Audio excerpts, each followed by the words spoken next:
Hi guys, আজকে আমাদের কাছে আছে Apple AirPods pro second generation. এটি হচ্ছে দুবাই ভেরিয়েন্ট। এটি খুলে শুরুতে আপনারা পেয়ে যাবেন একটি ইউজার ম্যানুয়াল। ইউজার ম্যানুয়ালটি সরানোর পরে আপনারা পেয়ে যাবেন আপনাদের মূল ডিভাইসটি।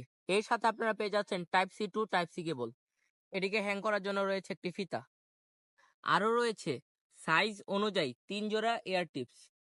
বাটন এবং পোর্টসের কথা বলতে গেলে ইন্ডিকেটর লাইটস, নিচে রয়েছে স্পিকার এবং টাইপ সি পোর্ট, পেছনে রয়েছে একটি রিসেন্ট বাটন। এটিকে আমরা খুলে দেখেছি, এটির ভিতরে রয়েছে 250 mAh এর ছোট একটা ব্যাটারি। এটির বিল্ড কোয়ালিটির কথা বললে এটি পুরো প্লাস্টিক মেটালের তৈরি, কিন্তু গ্লসি হওয়ার কারণে কিছু স্ক্র্যাচ দেখা যাচ্ছে। এটিকে আমরা অ্যাপেল এবং অ্যান্ড্রয়েড দুটির সাথেই কানেক্ট করে দেখেছি। অ্যাপেলের সঙ্গে এর সব ধরনের ফিচার্সই আমরা পেয়েছি যা আমরা অ্যান্ড্রয়েডের সাথে পাইনি, যেমন নয়েজ ক্যান্সেলেশন, ট্রান্সপারেন্সি এবং হিয়ারিং। আমাদের স্পন্সর করেছে। কে স্পন্সর করছে? আরে ভাই, কেউ স্পন্সর করে না, নিজের টাকা দিয়ে কিনছি। আপনারা সাবস্ক্রাইব আর ফলো করেন যাতে আমরা এগুলো নতুন নতুন গ্যাজেটস কিনতে পারি।